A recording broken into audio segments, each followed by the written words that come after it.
მოგესალმებით, ამჯერად მეხუთე კლასი და 1 ლარის ამბავი უკვე მეხუთე კლასში გრძელდება. ნახოთ, როგორ გაართმევენ თავს. მოკლედ, სიტუაცია ასეთია. მიშა, შენ ძალიან გინდა შეიძინო მისაყვარელი სათამაშო, რომელიც სულ ახლახან მიიღო მაღაზიამ და მართალია რომ ფული არ გაქვს, მაგრამ რომ არ იყიდო, შეიძლება გაიყიდოს. ამიტომ იძულებული ხარ დასახმარებლად მიმართო მეგობრებს, რომლებისგანაც ესხულობ თანხას. თანხები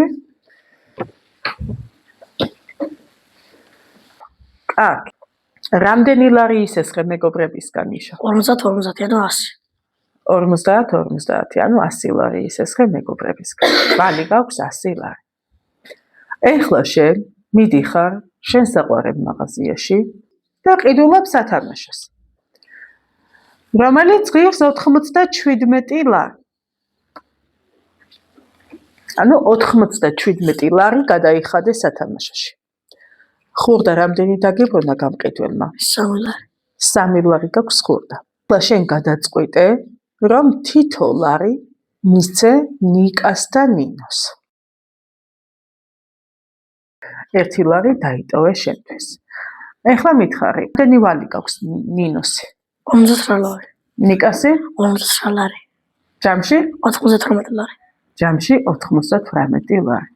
ლევს 1 ლარი გაქვს ხელში. გამოდის? 99 ლარი. 99. შეკითხვა არის ასე, სად გაქრა 1 ლარი? და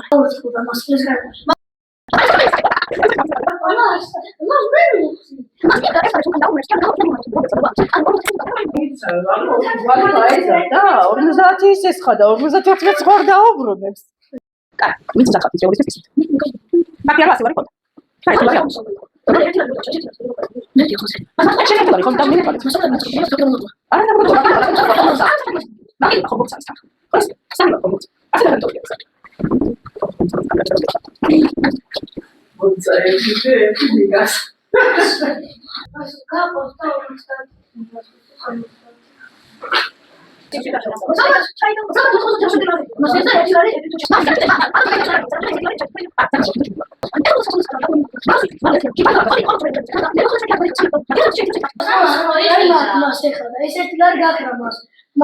გაკარგული 1 ლარი.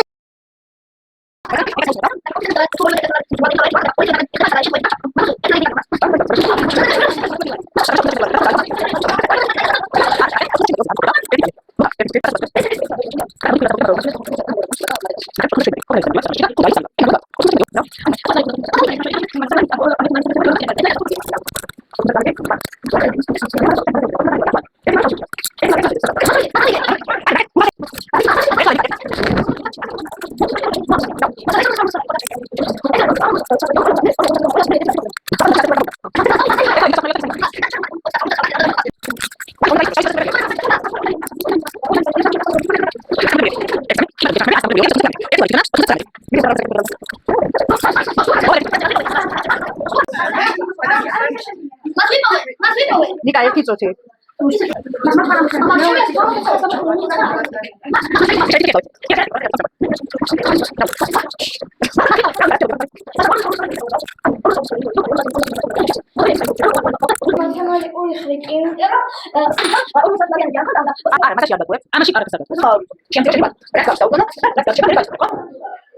ანუ ბალი რომ ქონდა